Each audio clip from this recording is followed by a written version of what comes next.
SSC CGL का पहला paper हो चुका है, तो इसके मैं मैथ का एनालिसिस कराऊंगा।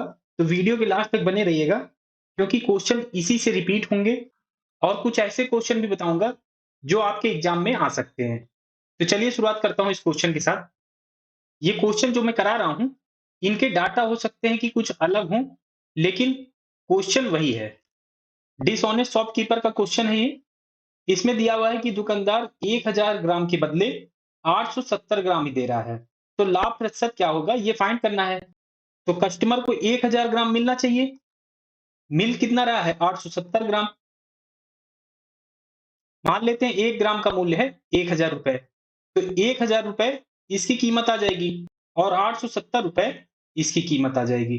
तो कस्टमर को 1000 रुपए के आर्टिकल के बदले 870 रुपए की ही आर्टिकल मिल रही है, तो इसका कॉस्ट प्राइस ये हो जाएगा और सेलिंग प्राइस ये हो जाएगा, क्योंकि कस्टमर को तो 1000 रुपए ही देने पड़ रहे हैं, जिसके बदले में वो 870 रुपए की ही सामान पा रहा है। तो इसका परसेंटेज प्रॉफिट हो जाएगा 1000 एसपी माइनस सीपी 870 और डिवाइडेड बाई 870 इंटू 100, क्योंकि परसेंटेज में निकालना है। तो यहां से इसे सॉल्व करें तो आ जाएगा 130 डिवाइडेड बाई 870 गुणे 100। जीरो से जीरो कैंसिल हो जाएगा और ये आ जाएगा 1300 डिवाइडेड बाई 87। अब इसे सॉल्व करें तो ये हो जाएगा 87 कम 87 और यहां से बचेगा 43, तो ये हो जाएगा लगभग आएगा 15%, लगभग आएगा 15%। नेक्स्ट क्वेश्चन बताता हूं। एक वस्तु पर 550 रुपए अंकित है, दुकानदार 40% की छूट दे रहा है और 10% का लाभ कमाता है, तो वस्तु का लागत मूल्य क्या होगा, कॉस्ट प्राइस इसमें फाइंड करना है। तो मार्क प्राइस दिया हुआ है 550 रुपए, तो इसमें छूट कितना मिल रहा है, 40% का डिस्काउंट हो रहा है, तो इसमें 40% डिस्काउंट कर दें तो सेलिंग प्राइस आ जाएगा यहाँ पे। तो सेलिंग प्राइस आ जाएगा 550 में 40% की छूट करें तो 100 में से 40 घटाएंगे तो आ जाएगा 60 divided by 100।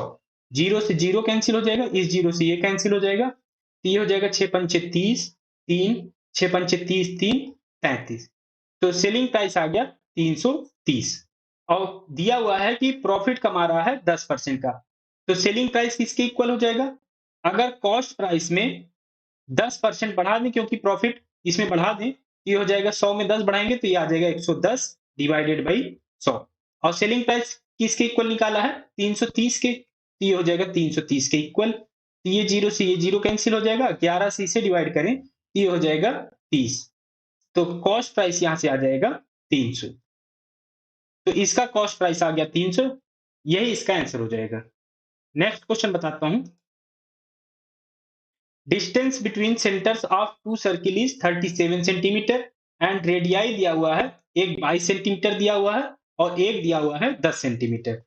Find their direct common tangent, direct common tangent इसमें फाइंड करना है। तो दो सर्किल ड्रा कर लें, एक ये सर्किल हो जाएगी और एक ये सर्किल हो जाएगी। इनके बीच के डिस्टेंस जो दी हुई है ये दी हुई है 37 सेंटीमीटर। तो इसमें एक कॉमन टेंजेंट ड्रा करें, तो ये कॉमन टेंजेंट ड्रा हो गई, तो इसी की वैल्यू फाइंड करनी है। मान लेते हैं ये x सेंटीमीटर है, तो इसका डायरेक्ट फार्मूला होता है, डायरेक्ट कॉमन टेंजेंट का होता है dct, ये हो जाएगा under root D square minus r1 minus r2 का होल स्क्वायर।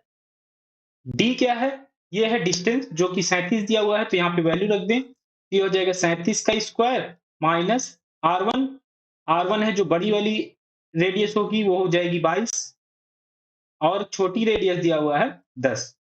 तो अब इसे सॉल्व करें, ये स्क्वायर में है तो ये हो जाएगा अंडर रूट 37 का स्क्वायर माइनस ये हो जाएगा 12 का स्क्वायर। तो अब इसे सॉल्व करें तो अंडर रूट में है ये 37 का स्क्वायर माइनस 12 का स्क्वायर, ये हो जाएगा 37 और 12 49 गुणे 37 में से 12 घटेगा तो ये आ जाएगा 25।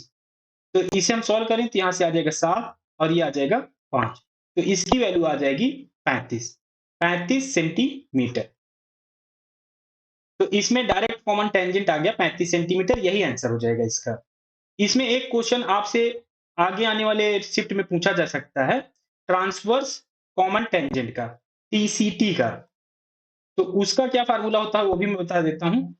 तो ये फार्मूला होगा D square minus R1 plus R2 का होल स्क्वायर। ये इसका फार्मूला होगा। आप इसे भी याद रखिएगा क्योंकि इससे क्वेश्चन आ सकते हैं आपके एग्जाम में। और इसमें एक क्वेश्चन और आता है, अगर ये दोनों बीच की डिस्टेंस अगर यहाँ पे 0 हो, ये दोनों एक दूसरे से जुड़े हुए हों, तब उसका डायरेक्ट कॉमन टेंजेंट की वैल्यू होती है, डीसीटी की वैल्यू होगी 2 root R1 into R2। R1 R2 क्या है? रेडियस होंगे दोनों। तो ये भी तो ये भी आप फार्मूला याद रखिएगा इस केस में।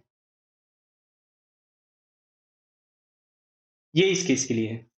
नेक्स्ट क्वेश्चन बताता हूं आपको। इसमें एवरेज मार्क्स दिया है, बॉयज का दिया हुआ है 80 और गर्ल्स का दिया हुआ है 75, और टोटल एवरेज दिया हुआ है क्लास का, वो दिया हुआ है 78। तो इसमें रेशियो फाइंड करना है number of boys and number of girls का। तो एलिगेशन का क्वेश्चन है। तो यहाँ पे अगर हम बॉयज लिख लें और यहाँ पे गर्ल्स, तो इनका एवरेज दिया हुआ है 80 और इसका एवरेज दिया हुआ है 75। तो टोटल एवरेज दिया हुआ है 78, तो इसे हम बीच में लिख लेते हैं। अब इसे हम क्रॉस क्रॉस डिफरेंस निकालें यहाँ से। तो ये 80 में से 78 जाएगा तो ये आ जाएगा 2, और 78 में से 75 जाएगा तो ये आ जाएगा 3। तो उनके नंबर्स के जो रेशियो होगा, बॉयज और गर्ल्स का रेशियो होगा, वो आ गया ये 3:2। तो इसमें आंसर आ जाएगा 3:2। नेक्स्ट क्वेश्चन बताता हूं। एक ही आसान सा क्वेश्चन इसमें आया हुआ है, cos square 21 degree plus cos square 69 degree. अगर a प्लस बी 90 डिग्री हो, तो कॉस स्क्वायर ए प्लस कॉस स्क्वायर बी हमेशा इक्वल होता है 1 के। ऐसे ही साइन स्क्वायर ए प्लस साइन स्क्वायर बी भी इक्वल होगा हमेशा 1 के। इस क्वेश्चन में अगर इसे मान ले ए और इसे मान ले बी, 21 और 69 को जोड़ेंगे तो आ जाएगा 90। तो cos square 21 degree plus cos square 69 degree आ जाएगा 1। इसका आंसर आ जाएगा 1। नेक्स्ट क्वेश्चन बताता हूं। समबाहु त्रिभुज की दो भुजाओं की लंबाई का योग दिया हुआ है 16 सेंटीमीटर। तो भुजा की लंबाई ज्ञात कीजिए। तो समबाहु त्रिभुज या इक्विलेटरल ट्रायंगल बोले तो उसमें तीनों भुजाएं सेम होती हैं।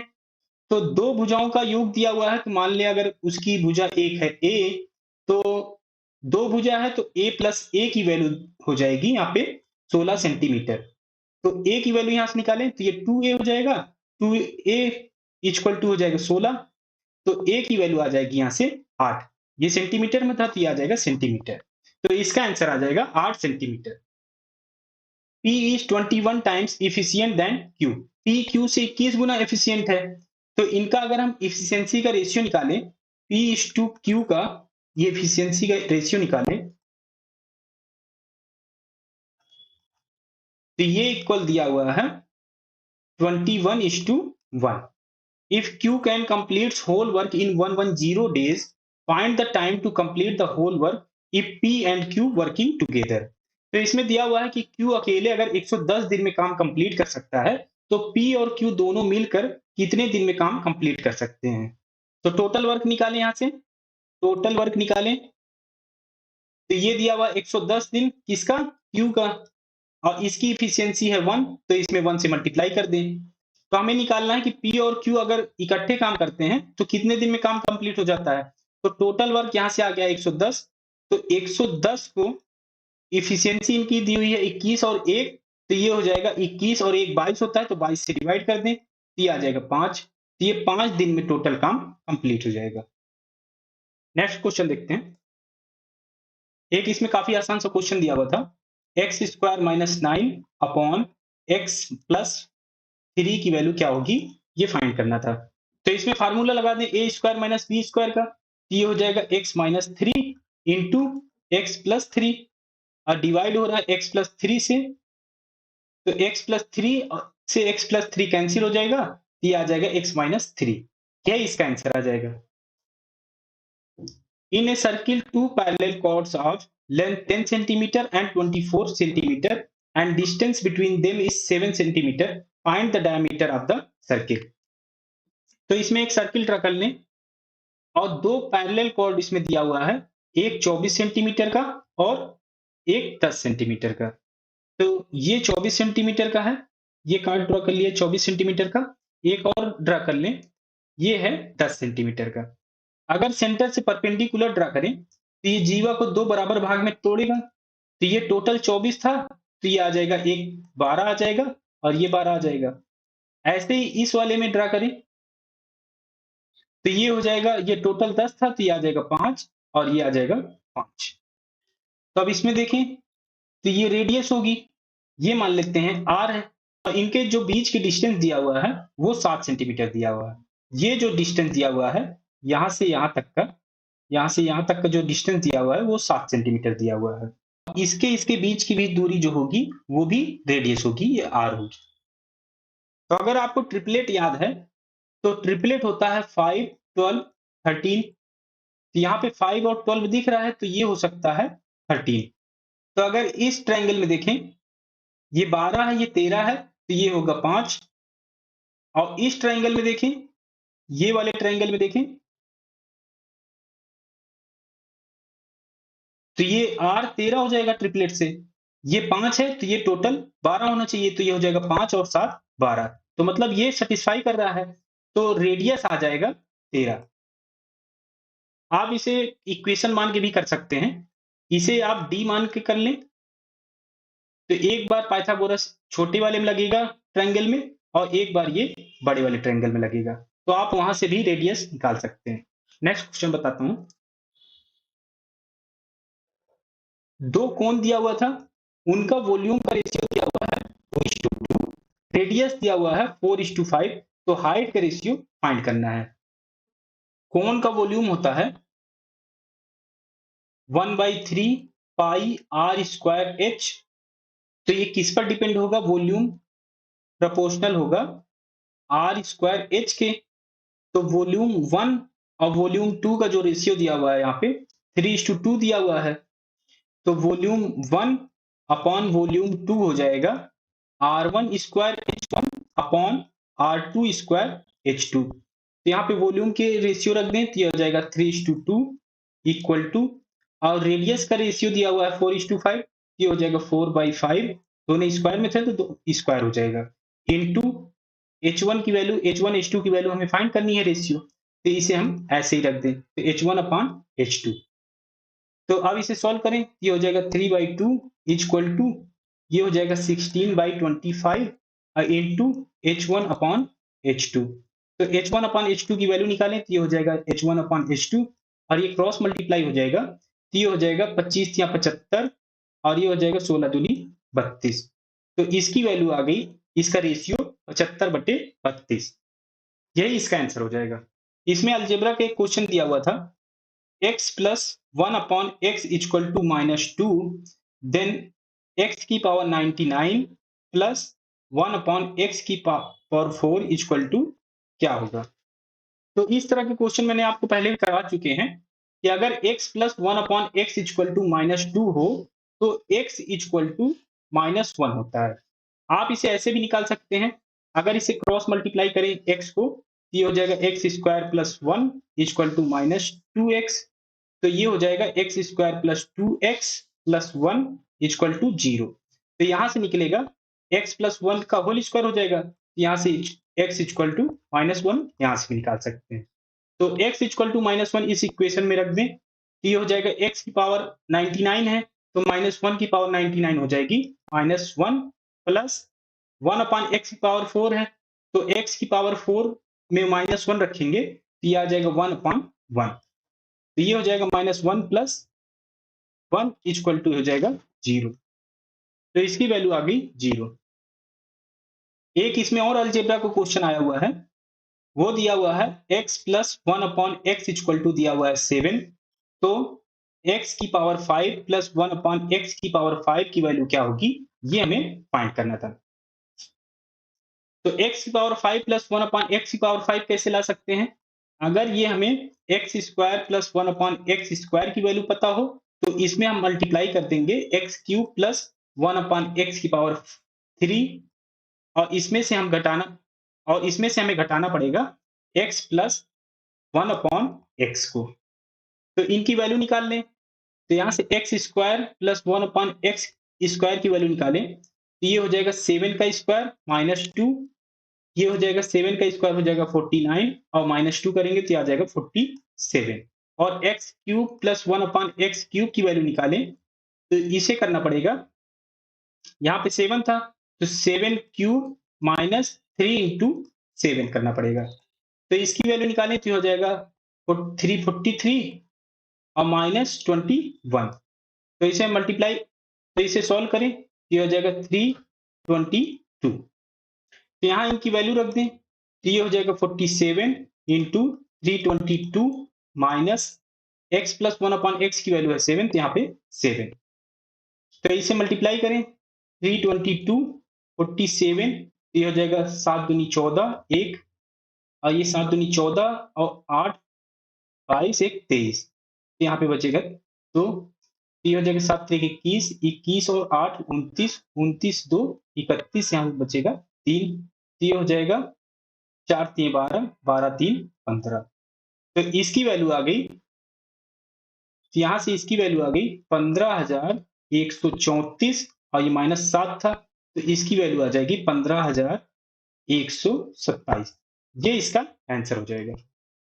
कॉइन्स का एक क्वेश्चन आया था, इसमें 5 रुपए के कॉइन्स दिए हुए थे और इनका अनुपात दिया हुआ था 5 रुपए के कॉइन का, 2 रुपए का और 1 रुपए का।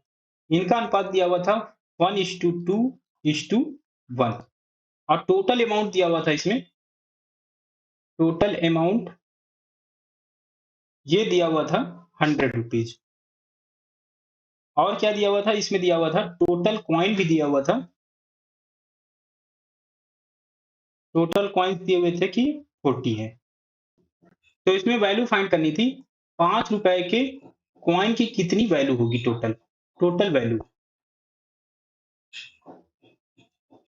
मान लेते हैं इनका मल्टीप्लायर x है क्योंकि ये रेशियो दिए हुए हैं तो ये हो जाएंगे x 2x और x। ये 5 का है, ये 2 का है और ये 1 रुपए का। तो टोटल कॉइन्स है 40, ये हो जाएगा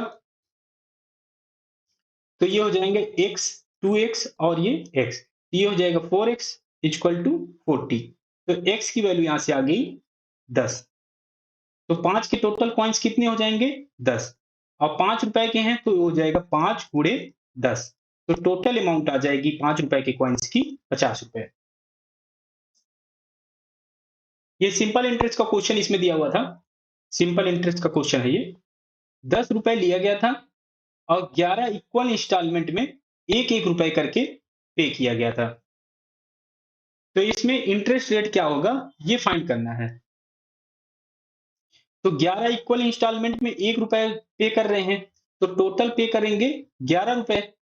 तो 11 रुपए पे किया लेकिन लिया कितना था 10 रुपए, तो ये आ जाएगा टोटल जो सिंपल इंटरेस्ट आ जाएगा SI वो आ जाएगा 1 रुपए।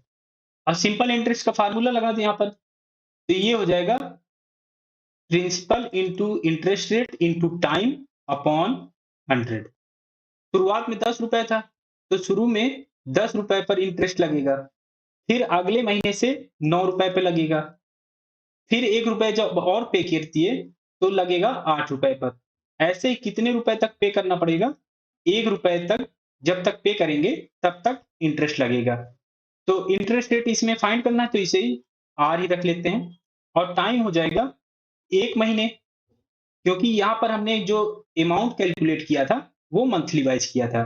तो 1 महीने को हम साल में बदलेंगे तो 12 से डिवाइड करना पड़ेगा और यहाँ पे 100 पहले था तो 100 से मल्टीप्लाई। अब इसे सॉल्व कर लें।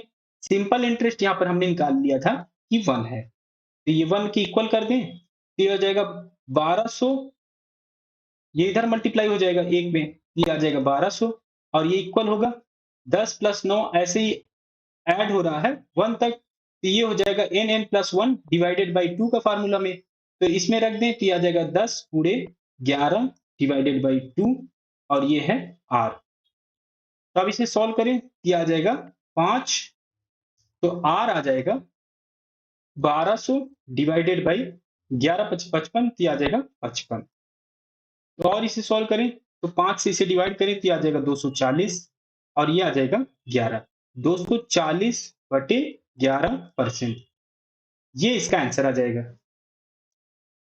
22.5 सेंटीमीटर के गोले को पिघलाया गया और प्रत्येक को 2.5 सेंटीमीटर के एन गोले में ढाला गया। तो एन का मान क्या होगा ये फाइंड करना है। दोनों में वॉल्यूम सेम रहेगा, पहले का वॉल्यूम इक्वल टू दूसरे का वॉल्यूम होगा। तो पहले का वॉल्यूम क्या हो जाएगा, ये हो जाएगा गोला है तो ये हो जाएगा 4/3 पाई आर क्यूब। तो इसमें हम रखेंगे 22.5 का होल क्यूब और ये किसके इक्वल होगा, ये एन गोले हैं इसमें, तो एन इंटू एक का वॉल्यूम क्या हो जाएगा, ये हो जाएगा 4/3 पाई और इसमें आर है 2.5 सेंटीमीटर, ये हो जाएगा 2.5 का होल क्यूब। तो इसमें 4/3 से 4/3 पाई से पाई कैंसिल हो जाएगा, तो एन की वैल्यू आ जाएगी ये 22.5 का होल क्यूब अपॉन 2.5 का होल क्यूब। तो अब इसे हम लिख सकते हैं 22.5 डिवाइडेड बाई 2.5 का होल क्यूब। तो इसे काटें तो ये 9 बार जाएगा, तो ये आ जाएगा 9 का क्यूब और 9 का क्यूब होता है 729। तो n की वैल्यू आ गई 729। डिविजिबिलिटी रूल 6 से क्वेश्चन आया था। तो डिविजिबिलिटी रूल 6 का रूल होता है कि कोई नंबर अगर 2 से डिविजिबल होगा और 3 से डिविजिबल होगा और 3 से डिविजिबल होगा तभी वो 6 से डिविजिबल होगा। तो इस पर बेस्ड एक क्वेश्चन आया था, एग्जैक्ट डाटा नहीं मिल पाया तो इसलिए क्वेश्चन मैंने नहीं दिया इसमें। एक ही रेस से क्वेश्चन आया था, दो खिलाड़ी ए और बी एक ही दिशा में 840 मीटर लंबे वृत्ताकार ट्रैक पर दौड़ रहे हैं, तो ज्ञात कीजिए वो कितने समय बाद एक दूसरे से मिलेंगे। और इसमें स्पीड दी हुई थी, ए की दी हुई थी 12 मीटर प्रति सेकंड और बी की दी हुई थी 6 मीटर प्रति सेकंड। तो दोनों एक ही डायरेक्शन में दौड़ रहे हैं, तो एक भाग रहा है 12 की स्पीड से और एक भाग रहा है 6 की स्पीड से। तो इसका डायरेक्ट फार्मूला होता है, तो ये होता है time equal to D upon S1 minus S2। तो ये हो जाएगा डी है डिस्टेंस, इसमें 840 मीटर का ट्रैक है, तो ये आ जाएगा 840 और ये S1 स्पीड है, ये स्पीड एक की 12 है और एक की 6 है तो ये घट जाएगा, ये आ जाएगा 840 डिवाइडेड बाई 6, तो टाइम आ जाएगा 14×84 तो 140 सेकेंड। तो इसकी वैल्यू आ जाएगी 140 सेकेंड। तो इसमें एक टाइप का क्वेश्चन और पूछा जा सकता है आगे आने वाले शिफ्ट में कि अगर दोनों अपोजिट डायरेक्शन में भाग रहे हैं तो वो कितने समय बाद मिलेंगे। तो उसका फार्मूला हो जाएगा d upon S1 plus S2। आप इसे भी याद रखिएगा। x किलोमीटर प्रति घंटे की गति से चलने वाली एक ट्रेन 200 मीटर के एक पुल को 30 सेकंड में पार करती है और 6 किलोमीटर प्रति घंटे की गति से चलने वाले एक व्यक्ति को 20 सेकंड में पार करती है। तो x क्या होगा ये हमें फाइंड करना है। मान लेते हैं ट्रेन की लंबाई है, लंबाई मान लें L है। तो इसमें दिया हुआ है कि x किलोमीटर प्रति घंटे की गति से चलने वाली एक ट्रेन 200 मीटर के पुल को 30 सेकंड में पार करती है। तो स्पीड होगा डिस्टेंस अपॉन टाइम। तो इसमें स्पीड क्या है x किलोमीटर की, तो ये हो जाएगा x, ये किलोमीटर प्रति घंटा है और ये मीटर में लंबाई दी हुई है, तो इसे हम मीटर पर सेकंड में चेंज कर लें तो इसे मल्टीप्लाई करना पड़ेगा 5/18 से। तो ये हो जाएगा d डिस्टेंस, इसमें ये हो जाएगा 200 मीटर जब वो पुल को पार कर रही होगी। तो पुल को पार करने में पुल की लंबाई और ट्रेन की लंबाई दोनों जुड़ेंगी और अब डिवाइड होगा समय से। इसमें लग रहा है 30 सेकंड, तो 30 से डिवाइड। तो अब इसे सॉल्व करें तो यहाँ पर हम 6 से डिवाइड करें तो आ जाएगा 3 और इसे 6 से डिवाइड करें तो आ जाएगा 5। तो इसे क्रॉस मल्टीप्लाई करें तो ये हो जाएगा 25x बटे 3 इक्वल हो जाएगा 200 प्लस L। एक इक्वेशन ये बन गई। और दूसरे कंडीशन में देखें तो 6 किलोमीटर प्रति घंटे की गति से चलने वाले एक व्यक्ति को 20 सेकंड में पार करती है ट्रेन। तो इसमें भी यही फार्मूला अप्लाई कर लें। स्पीड x था ट्रेन का और उसी डायरेक्शन में व्यक्ति भी चल रहा है। किस गति से? 6 से। तो 6 इसमें माइनस करना पड़ेगा। तो ये इक्वल होगा, इसमें डिस्टेंस हो जाएगा जो ट्रेन की लंबाई होगी। ट्रेन की लंबाई हमने मानी है l, तो ये l हो जाएगा और समय कितना लग रहा है? 20 सेकंड। तो इस स्पीड को भी मीटर पर सेकंड में बना लें, तो इसमें मल्टीप्लाई करना पड़ेगा 5/18 से। तो 2 से इसे डिवाइड करें तो ये आ जाएगा 9, 2 से इसे डिवाइड करेंगे तो ये आ जाएगा 10। तो अब इसे क्रॉस मल्टीप्लाई करें, एल की वैल्यू यहाँ से निकाल लें, तो ये हो जाएगा 5 50, 50/9 और ये हो जाएगा x माइनस 6। इसमें x की वैल्यू फाइंड करनी है, तो l की वैल्यू इसमें रख देते हैं। ये मान लेते हैं इक्वेशन 2 है, तो इक्वेशन 2 में से l की जो वैल्यू आई उसको इक्वेशन 1 में रख दें। ये हो जाएगा 25x divided by 3 equal to 200 plus l की वैल्यू यहाँ पे 50/9 और ये है x माइनस 6। तो यहाँ पर हम 9 से दोनों तरफ मल्टीप्लाई कर दें तो ये आ जाएगा 25 यहाँ 75, 75x और ये हो जाएगा 1800 और ये हो जाएगा 50 और ये x माइनस 6। तो ये हो जाएगा 75x इक्वल टू 1800 और प्लस ये हो जाएगा 50x माइनस 300। अब इसको और सॉल्व करें तो ये 75x है, इसमें 50x घटाएंगे तो ये आ जाएगा 25x और ये हो जाएगा 1800 में से 300 घटेगा तो ये आ जाएगा 1500। तो 25 से इसे डिवाइड कर लें तो x की वैल्यू आ जाएगी 1500 डिवाइडेड बाई 25। तो 25 छक्का 150, तो x की वैल्यू आ जाएगी 60। तो x की वैल्यू आ गई 60 किलोमीटर प्रति घंटे, क्योंकि जो x दिया हुआ था वो किलोमीटर प्रति घंटे में दिया हुआ था। नेक्स्ट क्वेश्चन बताता हूं। एरिया का स्क्वायर दिया हुआ है 484 सेंटीमीटर स्क्वायर और इसमें हमें फाइंड करना है कि बिगेस्ट सर्किल जो उसमें इंस्क्राइब्ड हो जाए, इसमें स्क्वायर में। तो एक स्क्वायर ड्रा कर लें। तो इसमें सर्किल इंस्क्राइब करना है, मैक्सिमम जो बिगेस्ट एरिया की होगी वो कुछ ऐसे टाइप की होगी। मान लेते हैं स्क्वायर का साइड है ए, तो ये भी ए होगा। तो एरिया दिया हुआ है स्क्वायर का 484 और साइड हमने मानी है ए, तो ये हो जाएगा ए स्क्वायर के इक्वल। यहां से ए की वैल्यू निकालें तो आ जाएगा 22 सेंटीमीटर। तो ये हो जाएगा 22 सेंटीमीटर और मैक्सिमम एरिया क्या सर्किल इंसर्ट करना है, तो इसका जो डायामीटर होगा ये होगा साइड के इक्वल। तो ये हो जाएगा डायामीटर उसका 2r इक्वल हो जाएगा साइड के 22 सेंटीमीटर के इक्वल होगा। तो यहां से r निकलेगा रेडियस 11 सेंटीमीटर। इसका क्षेत्रफल निकालना है तो इसका एरिया निकालें सर्किल का। ये हो जाएगा पाई आर स्क्वायर, पाई इंटू 11 का स्क्वायर हो जाएगा 121, ये आ जाएगा 121 पाई। ये इसका आंसर हो जाएगा। एक ट्रिग्नोमेट्रिक क्वेश्चन और आया हुआ है इसमें, कोसेक थीटा इक्वल टू दिया हुआ है 5/3। तो इसकी वैल्यू फाइंड करनी थी। Sec square theta -1 into cos square theta into और ये है कॉस स्क्वायर थीटा प्लस 1। इसकी वैल्यू फाइंड करनी है।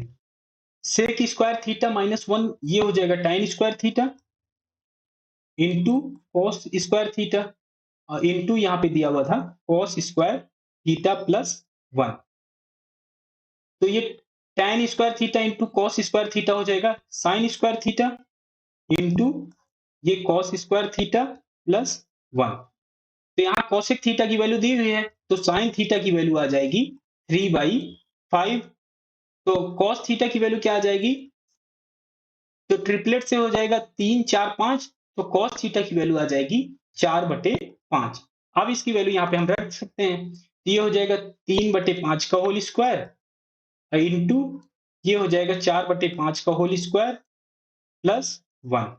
तब इसे सॉल्व करें तो ये आ जाएगा 9/25 गुणे ये हो जाएगा 16/25 प्लस 1।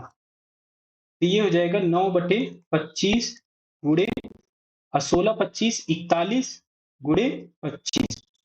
तो ये ऐसे सॉल्व करें तो आ जाएगा 9 एकम 9, 4 चौके 36, 4 9 36, तो ये आ जाएगा 669 और ये हो जाएगा 625। तो इसकी वैल्यू आ जाएगी 369/625।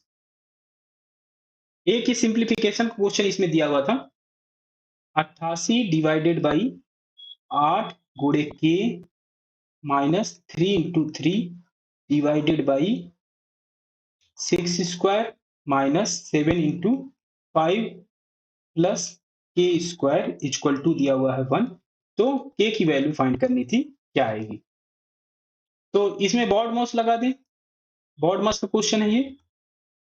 तो पहले ब्रैकेट सॉल्व करेंगे, तो ब्रैकेट है नहीं, ऑफ फिर डिवीजन, यहाँ पे डिवीजन है तो पहले इसे सॉल्व करें। तो ये 88 डिवाइडेड बाई 8 हो जाएगा 11, 11 इंटू के 11 के हो जाएगा, और माइनस है तो माइनस हो जाएगा, 3 इंटू 3 क्या हो जाएगा 9 अपॉन 6 स्क्वायर हो जाएगा 36 माइनस 7 इंटू 5 ये हो जाएगा 35 और ये प्लस के स्क्वायर। ये किसके इक्वल दिया हुआ था 1 के, ये 1।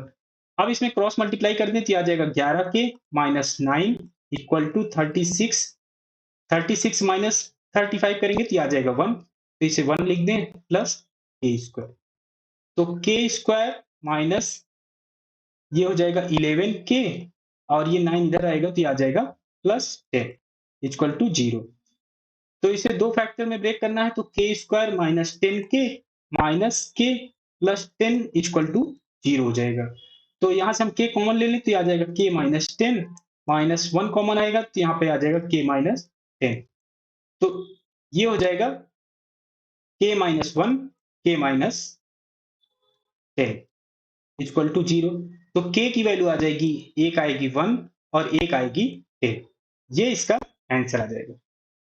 तो ये थे सभी क्वेश्चन जो आज के एग्जाम में आए हुए थे। अगर ये वीडियो आपको अच्छी लगी हो तो लाइक करिए, दोस्तों के साथ शेयर करिए और सब्सक्राइब जरूर कर लीजिए। साथ ही साथ बेल आइकन जरूर दबाइए जिससे जो भी वीडियो आए आपको नोटिफिकेशन जरूर मिल जाए।